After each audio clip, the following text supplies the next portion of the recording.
जय श्री कृष्णा। मैं आचार्य ज्योति स्वागत करती हूँ आप सभी का वैदिक एस्ट्रो केंद्र में।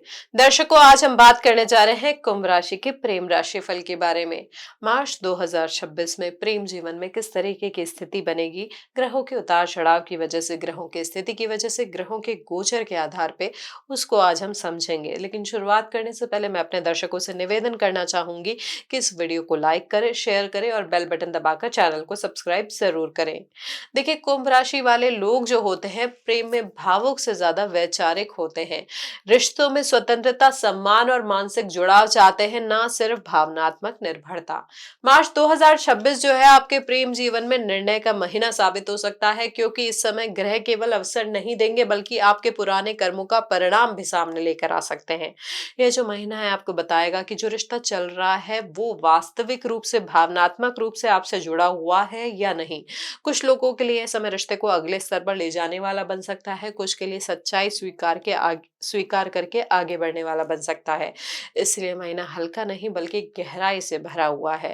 यह लग्न को या राशि को प्रभावित कर रही है। साथ ही गुरु जो मिथुन राशि में वक्री से मार्गी होने जा रहे हैं, जो प्रेम भाव है, आपका पंचम भाव है, उसके सीधे तौर पे प्रभावित कर रहे हैं। यहाँ पर राहु मंगल बुध कुंभ राशि में है, जिससे जो आपकी राशि है, जो आपका लग्न है, अत्यधिक संवेदनशील और प्रतिक्रियात्मक बन रहा है। यहाँ पर एक और महत्वपूर्ण स्थिति जो हो रही है, शुक्र का मीन राशि में प्रवेश करना, यानी आपके दूसरे भाव में जाना। यहाँ पर प्रेम में और वाणी में मधुरता तो आ रही है, लेकिन कहीं ना कहीं यहाँ पर जो शनि की अस्त अवस्था है, जिम्मेदारियां और मानसिक बोझ को भी बढ़ा रही है। परिवार की वजह से, परिवार की जिम्मेदारियों की वजह से आपकी रिलेशनशिप पर इस महीने बहुत ज्यादा प्रभाव आ सकता है। यहाँ पर यह जो महीना है, देखिए, क्योंकि गुरु मार्गी होंगे जो कि आपके पंचम भाव में बैठे हैं, तो यहाँ पर क्लैरिटी आएगी डिस्कशन की, प्रेम जीवन की। जो स्पष्टता है वो अब धीरे धीरे आपको दिखेगी। जो रिश्ते पिछले कुछ समय से भ्रम, दूरी या संवाद की कमी से जूझ रहे थे, वहां पर बातचीत का रास्ता आपके लिए खुल सकता है। सिंगल लोगों के लिए यह समय नए प्रेम प्रस्ताव लेकर आ सकता है, खास तौर पे ऑनलाइन माध्यम के जरिए या फिर मित्रों के जरिए। गुरु का प्रभाव प्रेम को केवल आकर्षण नहीं बल्कि समझ और मेच्योरिटी भी देगा। यह समय आपको यह भी समझाएगा कि आप किस तरीके का रिश्ता चाहते हैं और किस तरीके के व्यक्ति के साथ आपका भविष्य संभव है। यहाँ पे यह जरूर ध्यान रखिएगा कि 3 मार्च को जब ग्रहण होगा तो रिलेशनशिप टेस्टिंग फेज में जा सकती है। यह जो ग्रहण है रिश्तों में भावनात्मक अस्थिरता, शक और ईगो क्लैश को बढ़ा सकता है। जिन रिश्तों की नींव यहाँ पर कमजोर होगी, वहां दूरी या तीखी बातचीत हो सकती है। विवाहित जातकों के लिए समय चुप्पी और गलतफहमी से भरा हो सकता है। ये ग्रहण जो है साफ संकेत दे रहा है कि रिश्तों में दिखावे से ज्यादा ईमानदारी कितनी जरूरी होगी, वरना अंदर दबे हुए मुद्दे जो है अचानक सामने आके रिश्तों में दूरी बढ़ा सकते हैं।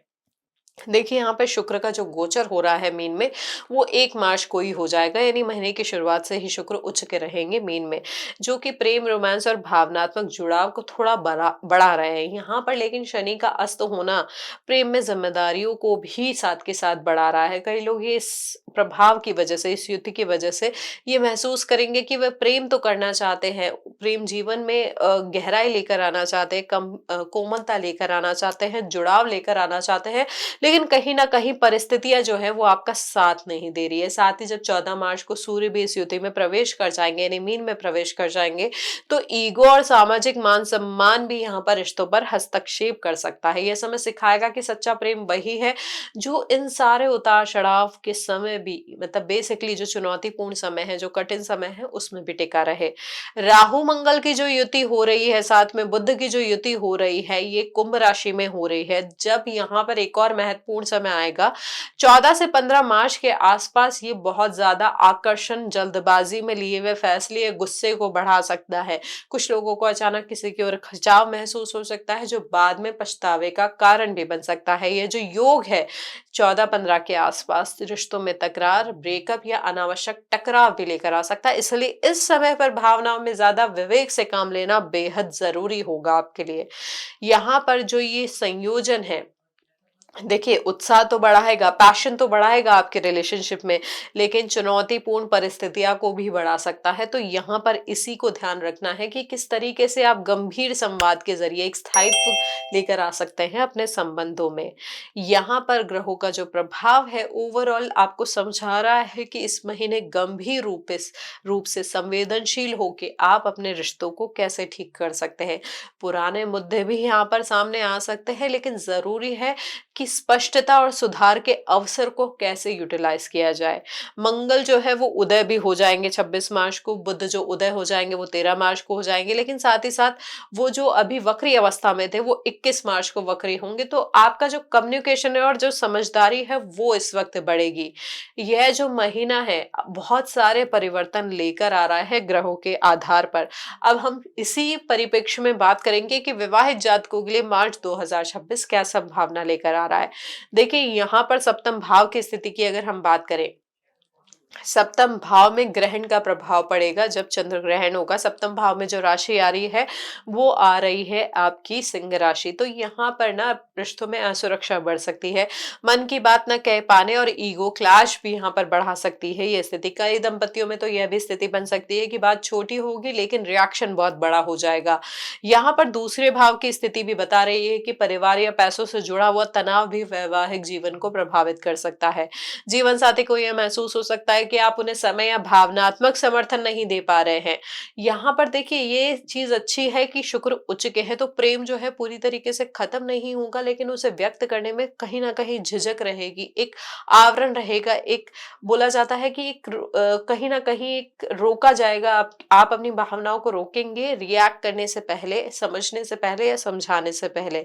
यदि आप इस महीने बातचीत को टालते रहेंगे तो गलतफहमियां जो है वो बढ़ती रहेगी। यदि खुलकर बात करेंगे तो रिश्ते बच भी सकते हैं और मजबूत भी हो सकते हैं। अब जो जातक सिंगल है उनके लिए मार्च 2026 नए कनेक्शन का महीना बन के आ रहा है, लेकिन ये कनेक्शन अचानक और असामान्य परिस्थितियों में बन सकते हैं। किसी पुराने मित्र से बातचीत फिर से शुरू हो सकती है, सोशल मीडिया पर अचानक बातचीत या काम से जुड़े व्यक्ति से भी यहाँ पर नजदीकियां बढ़ सकती हैं।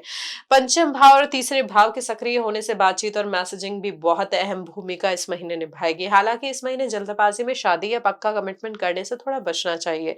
कुछ लोग परिवार के दबाव में हाँ कह सकते हैं इस समय, लेकिन अंदर से पूरी तरीके से तैयार नहीं होंगे। ये जो महीना है आपको ये सिखाएगा कि अकेलापन और गलत रिश्ता दोनों में से क्या ज्यादा नुकसानदेह है। अब जो जातक पहले से किसी रिलेशनशिप में है उनके लिए ये महीना जो है रियलिटी चेक लेकर आ सकता है। यहाँ पर ग्रहों का प्रभाव और भावों की सक्रियता ये कह रही है कि आप और आपका पार्टनर भविष्य को लेकर अलग अलग सोच सकते हैं। किसी को शादी की जल्दी है तो कोई अभी करियर या व्यक्तिगत आजादी पर ध्यान देना चाहता है। यह महीना अब ये ऐसी स्थिति आपके लिए बना सकता है कि आप पार्टनर से एक्सपेक्टेशन तो बहुत करेंगे लेकिन खुद उतना क्लियर नहीं रहेंगे। मित्रों या सोशल सर्कल का जो हस्तक्षेप है या जो इंटरफेरेंस है वो भी रिश्ते में भ्रम पैदा कर सकता है। अगर आप रिश्ते को सिर्फ भावनाओं के भरोसे चला रहे हैं तो यहाँ पर टकराव बढ़ सकता है, लेकिन अगर आप व्यवहारिक बातचीत करते हैं तो रिश्ता एक नए स्तर पर जा सकता है। अब हम बात करें मार्च 2026 में ब्रेकअप की स्थिति के बारे में, तो यहाँ पर ब्रेकअप अचानक नहीं दिख रहा है। हालांकि महीने की जो मैंने आपको डेट्स बताई है 13, 14, 15 के समय अचानक ब्रेकअप की स्थिति भी बन सकती है, लेकिन ज्यादातर उन्हीं केस में होगी जहां पर लंबे समय से चुप्पी चल रही है, दूरी चल रही है या असंतोष बढ़ा हुआ है। अब जिन जातकों का ऑलरेडी अभी ब्रेकअप हो चुका है उनके मन में ना बार बार ये सवाल आ सकता है कि क्या हमने सही किया है या नहीं किया है। इस महीने एक्स को स्टॉल करना या पुराने मैसेज पढ़ना या फिर अचानक कॉल करने का मन बन सकता है। हालांकि यहाँ पर उत्तरार्ध में पुनः संपर्क के योग बन भी रहे हैं, लेकिन यह तभी टिकेगा जब दोनों पक्ष अपनी गलती को स्वीकार करेंगे। अगर रिश्ता केवल भावनात्मक निर्भरता पर आधारित था तो दोबारा जुड़ने पर भी वही समस्या लौट सकती है, इसलिए आपको समझ के आगे बढ़ना होगा। साथ ही कुंभ राशि के जातकों को मैं बताना चाहूंगी, तो ये जो महीना है यहाँ पर हो सकता है कि ऐसे व्यक्ति की तरफ आप आकर्षित हो जो आपको समझता हुआ लगे, आपकी बात सुने, आपकी तारीफ करे। यह स्थिति खास तौर पर तब बनेगी जब आप अपने मौजूदा रिश्ते में अनदेखा महसूस कर रहे होंगे। ऑफिस, ऑनलाइन प्लेटफॉर्म या किसी यात्रा के दौरान यह कनेक्शन बन सकता है। हालांकि शुरुआत में ये सिर्फ बातचीत लगेगी, लेकिन भावनात्मक जुड़ाव धीरे धीरे यहाँ पर बढ़ सकता है। यहाँ पर यह समझने की जरूरत है कि महीना आपको चेतावनी दे रहा है कि क्षणिक आकर्षण भविष्य में बड़े पछतावे का कारण भी बन सकता है। यहाँ पर लिया गया हर फैसला आपकी छवि और रिश्ते को दोनों को प्रभावित करेगा, सामाजिक रूप से भी और व्यक्तिगत रूप से भी। यहाँ पर इसलिए इन चीजों का ध्यान देने की आपको जरूरत होगी। अब देखिए आप क्या कर सकते हैं उपाय स्वरूप, क्योंकि यहाँ पर ग्रहों की स्थिति का प्रभाव जो होता है, हम हर बार आपको कहते हैं कि जन्मकालीन कुंडली में ग्रहों की स्थिति अगर संतुलित है, अच्छी है, ग्रहों का प्रभाव अच्छा है, महादशा अच्छे ग्रह की चल रही है, तो ये जो परेशानियां हैं गोचर के द्वारा जो आ रही है वो आपको उतना ज्यादा प्रभावित नहीं करेगी। लेकिन जिनके जन्म कुंडली में ग्रहों की स्थिति अच्छी नहीं है, शुक्र का प्रभाव अच्छा अच्छा नहीं है, सप्तमेश का प्रभाव अच्छा नहीं है, तो वहां पर यह स्थिति आपके लिए थोड़ी ज्यादा परेशान करने वाली हो सकती है। तो आप क्या कर सकते हैं, ग्रहों के प्रभाव को संतुलित करने के लिए कुछ आसान से उपाय कर सकते हैं। देखिए, क्योंकि शुक्र उच्च का है, आपके दूसरे भाव में है और साथ ही साथ आपके भाग्य भाव का भी स्वामी है, तो यहाँ पर आप ग्रहों की स्थिति को ठीक करने के लिए सबसे पहले शुक्र के उपाय कर सकते हैं। आप क्या कर सकते हैं, रोज शुक्रवार को या तो आप रोज भी कर सकते हैं या कम से कम शुक्रवार को तो ये करिए ही करिए।